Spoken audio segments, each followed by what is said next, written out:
Good morning. It's wonderful to see everyone, new and old faces.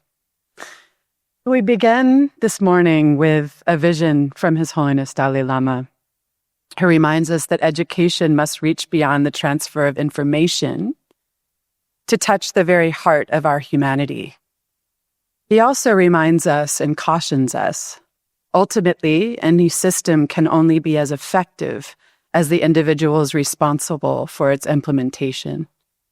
If, owing to failures of personal integrity, a good system is misused, it can easily become a source of harm rather than a source of benefit. So this is a story of systems transformation and intentionality.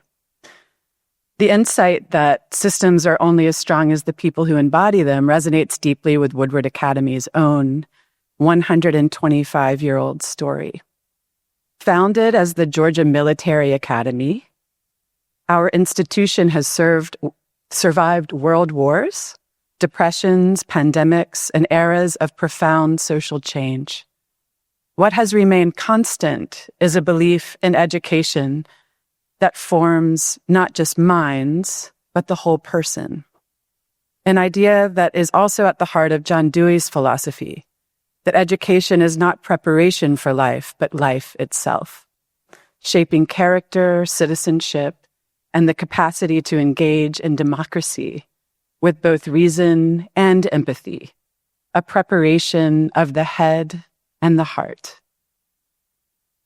That conviction only deepened in recent years. During the pandemic, we recognized a sobering truth. Even in a well-resourced community like ours, silent suffering was present. Depression, anxiety, and isolation were not exceptions. They were part of daily life. They still are. If we were truly going to live our mission of preparing caring and compassionate global citizens, we had to do more than offer rigorous academics. We had to address well-being at its foundation. So during our strategic planning process, we asked a bold question. What would it take to eliminate depression and anxiety at Woodward? The answer was clear. Social, emotional, and ethical learning could no longer be treated as an add-on. This is not an initiative. It's an infrastructure. We looked inward and found seeds already here. Responsive classroom in the lower school, learning and practices woven into select classes, the work of our counselors and our interfaith focus. CBCT offered to faculty by certified peers. The next step was to build internal capacity. As a result of our plan, all employees are asked to complete C101, this wonderful offering developed by the center. Each of our 5 schools now has a C team who meet regularly as an academy-wide C professional learning community. They hold intensive planning retreats and engage as thought partners with one another and their peers. We have 6 certified C learning facilitators, 3 CBCT instructors, including an academy-wide psychologist, counselors, and teaching faculty, and a growing network of educators trained in the community resiliency model. Together, they support integration across all divisions and guide adult practice because research is clear. Student well-being and adult well-being are inseparable. To date, more than 4,400 students and over 1,000 faculty and staff have engaged with C Learning and CBCT. With 2,567 students currently enrolled, every child and every adult now has access to shared practices that strengthen compassion, resilience, and ethical discernment. We've even extended CBCT beyond classrooms to offer to facilities staff, development, office, marketing, communications, and now the work permeates the whole system.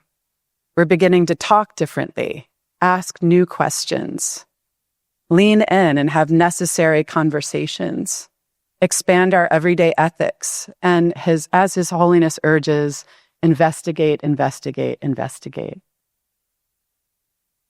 And we are seeing an impact. A lower school student shared, I learned how not to explode in my thoughts and express myself better. An upper school student reflected, I realize that I am faced with stressors every day, and I know now how I respond is up to me. And Jay, who lives with generalized anxiety disorder, shared, I find that I'm more myself when my mind is empty, free of worry. These are transferable skills, lifelong skills. These voices illustrate movement from awareness to agency, exactly the developmental growth that our portrait of a learner envisions. This culture shift is co-created. We support teachers who are asking themselves the very questions we encourage students to ask. Students from the earliest grades create agreements about how they want to be together. Living documents they revisit and refine and hold one another accountable to.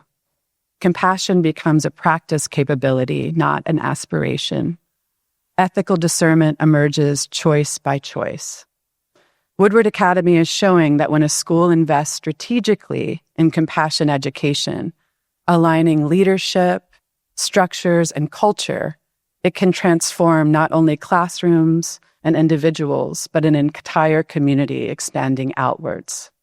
In doing so, we join His Holiness's vision of education that prepares the next generation not only to succeed, but to engage as global citizens, wisely, ethically, and compassionately. Thank you so much.